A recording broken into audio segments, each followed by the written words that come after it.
Puisque dans le dossier que vous avez toutes ces dates-là. Oui. Puisque vous en parlez, un mot sur l'ordonnance de non-lieu totale, bénéficiant à 28 personnes. On parle de l'affaire des homosexuels arrêtés dernièrement au Sénégal et libérés malgré l'appel du procureur. Pouvez-vous nous éclairer sur l'application de l'article 176 du Code de procédure pénale, le CPP comme on dit? Pourquoi redoutez-vous une cascade de relax pour les 71 personnes renvoyées au correctionnel? Alors, donc on va continuer à regarder un peu cette ordonnance-là, oui. Qui n'est pas un non-lieu partiel. C'est pas ça. Parce que le non-lieu partiel, c'est quand le juge informe et qu'en cours d'information, soit il ordonne un non-lieu pour certaines personnes ou pour certains faits, mais continue d'informer pour le reste. Ok, donc la procédure n'est pas... Ça, dans ce cas-là, la procédure continue. C'est 76 dont vous parlez. Nous sommes dans le cadre où le juge a informé, est arrivé au terme de sa procédure, et a dit, pour tel fait, comme la volonté de donner le VIH, oui. C'est la transmission volontaire du VIH. C'est pas établi, donc non-lieu. Pour je ne sais pas quoi, telle personne, c'est la prescription, donc l'action publique est éteinte. Pour d'autres, je renvoie pour telle infraction, mais je donne le non-lieu pour telle autre infraction. Il faut savoir que, suivant la loi sénégalaise, quand le juge met le non-lieu, la personne est libérée d'office. Oui. Même si le parquet fait appel, la personne est libérée. Alors que quand c'est une mise en liberté provisoire, quand le juge libère et que le parquet fait appel, la personne est retenue. Oui, parce que l'appel est suspensif. Ici, l'appel n'est pas suspensif.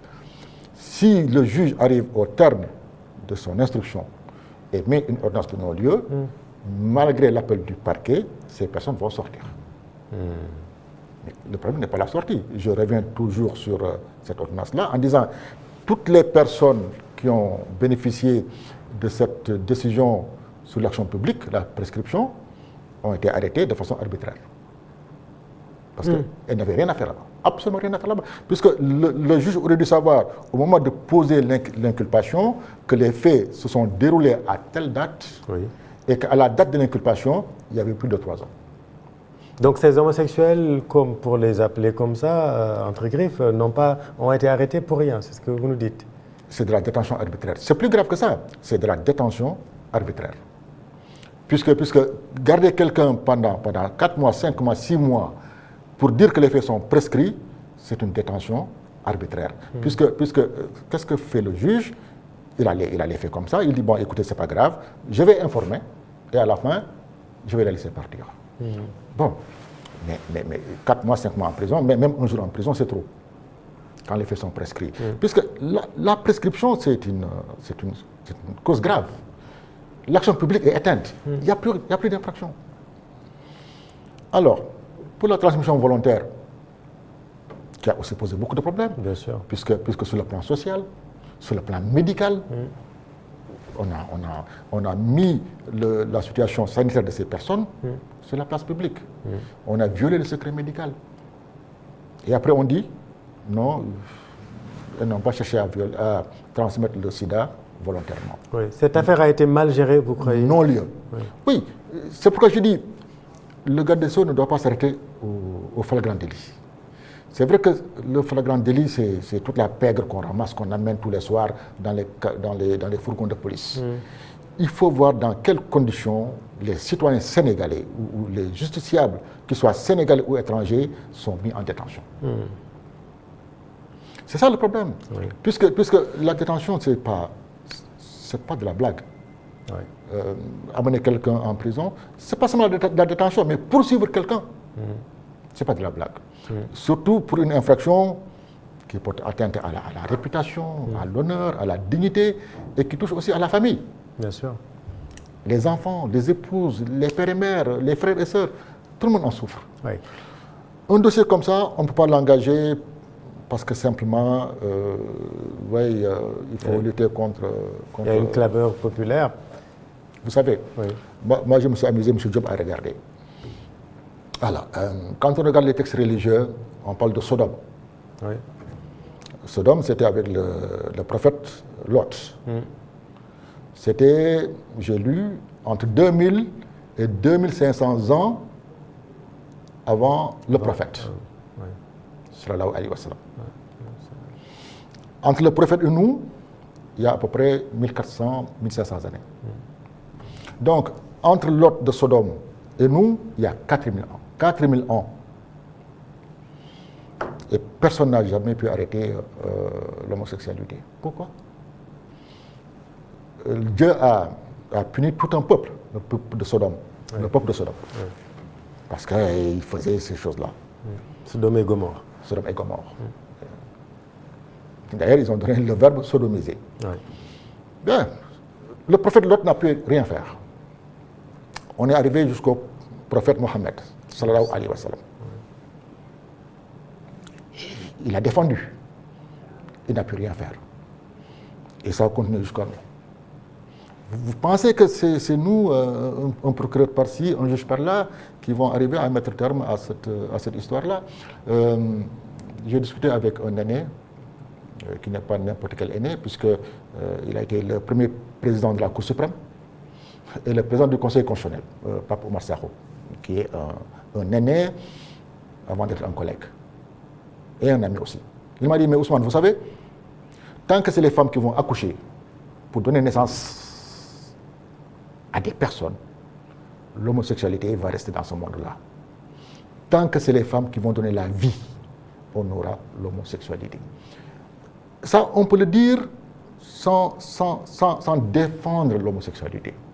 Mais je dis simplement à ceux qui sont en train de s'agiter, réfléchissez.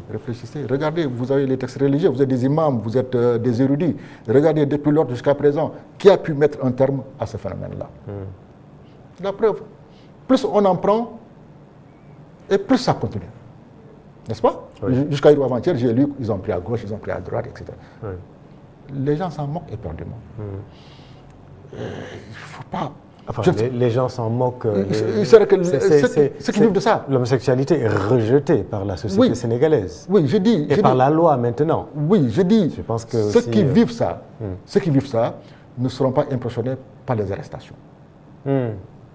Oui, si c'était le cas, depuis l'affaire des 100 personnes de Guédiawaye, on n'aurait plus entendu parler d'arrestation.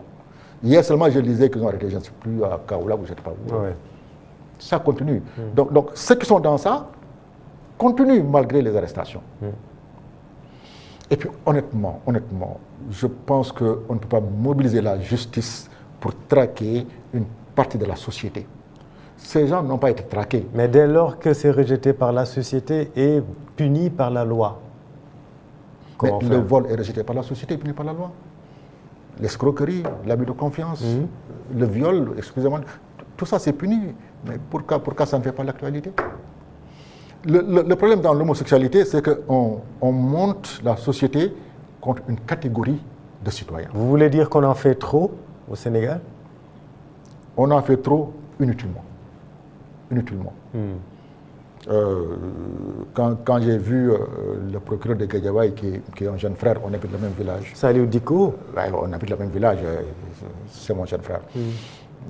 Quand je l'ai vu recevoir les responsables de Samundji Koyi, oui.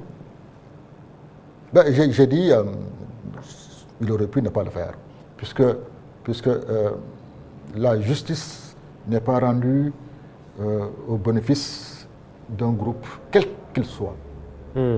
La justice est rendue au nom du peuple sénégalais. Quand vous prenez André Samundji Koyi, je crois que le responsable, Matar Gueye, n'est-ce pas? Oui. Matar Gueye, c'est plutôt l'ONG Jamra. Jamra, oui. Mais voilà, c'est pour vous dire que, n'est-ce pas qu'il a des problèmes avec ses enfants pour ça? Je le regrette parce que c'est un père de famille, je suis père de famille. Ça peut nous arriver à nous tous. Il ne faut pas faire de cette histoire-là un programme. Quand un homosexuel ou deux homosexuels se donnent en spectacle, oui, il faut les arrêter, il faut appliquer la loi. Il ne faut pas aller les dénicher. Mais qu'est-ce qui vous dérange dans cette affaire? C'est cette traque-là. Vous avez le sentiment que les homosexuels sont traqués au Sénégal? Mais ils sont traqués. Ils sont traqués. Moi, je ne les défends pas du tout, M. Diop. Je n'ai rien à faire avec eux. Vraiment, je ne les défends pas du tout. Et cette histoire-là, moi, je suis à l'aise d'en parler, puisque moi, j'étais formateur à la FIDH. Oui. Donc, quand on voulait faire des cours de droits de l'homme en Afrique, la FIDH qui est à Paris déléguait l'ONDH, et très souvent, c'est moi qui partais pour faire la formation. Et quand je partais avec mes collègues européens qui parlaient d'homosexualité, de monogamie, de polygamie, je leur disais, n'entrez pas dans la vie des Africains. Tout à fait. Les droits de l'homme est un chantier assez vaste. Mais chaque société a ses réalités. Oui. Venir ici parler de monogamie, de polygamie, de promotion de LGBT, je ne sais pas quoi, oui. Je dis, mais ça va être très contre-productif, puisque ce n'est pas vous qui allez façonner comment la société africaine doit marcher. Tout à fait. Oui. La preuve, les homosexuels ont toujours été tolérés au Sénégal. Ils ont été tolérés au Sénégal. Nous qui sommes un peu plus anciens que vous, on voyait qu'à Dakar, chaque grande dame avait son homosexuel. C'est eux qui arrangeaient les ménages, les mariages. C'est eux qui faisaient un peu les relations pour mettre certaines parties entre elles. C'est même les homosexuels qui ont lancé l'art culinaire au Sénégal. Quand vous dites Mbaxalu Góor Jigéen, vous le dites comme ça. mais oui, mais ça vient d'eux, c'est eux qui ont lancé. Sauce Góor Jigéen, c'est comme ça. Parce que nous, on a vu ces gens-là vivre avec nous. Mais rappelons que c'est rejeté par la société, puni par la loi et rejeté par les religions. Les religions. Toutes les religions. Oui. C'est rejeté, mais c'était toléré au Sénégal jusqu'au moment où les Européens sont venus nous imposer, sont venus pour essayer de nous imposer cette histoire-là.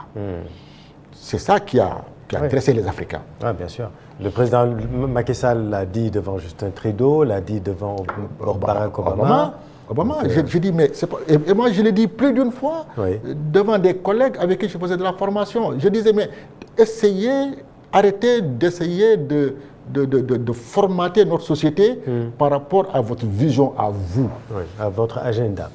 Et je dis, vous allez rendre un très mauvais service à cette personne-là que vous êtes censé défendre. Oui. Laissez la société tranquille.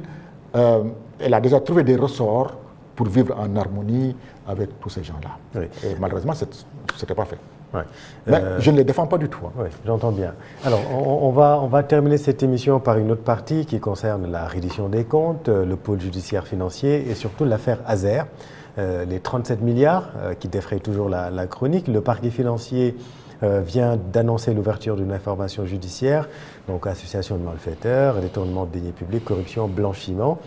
En tant qu'ancien magistrat, quelle est votre analyse de la saisine du pôle judiciaire financier et de la portée de cette procédure? Là aussi, M. Diop, j'ai déjà pris position plus d'une fois.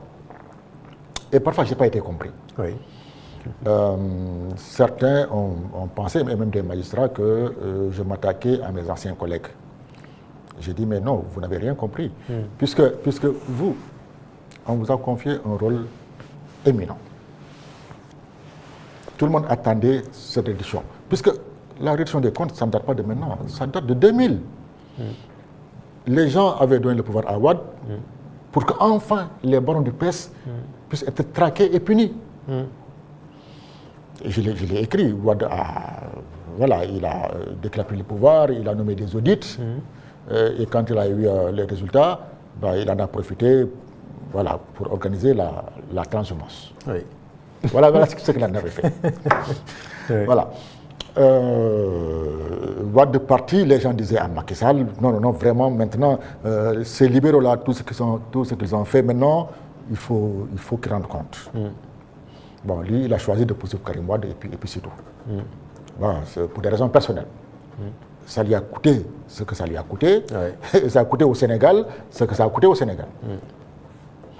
Maintenant, on a dit à ces jeunes-là, oui, maintenant, il faut vraiment que les comptes soient rendus. Les gens espéraient, mais au lieu que la reddition des comptes soit une traque objective, apparemment, c'est quelques personnes ciblées qui ont fait les frais de cette reddition.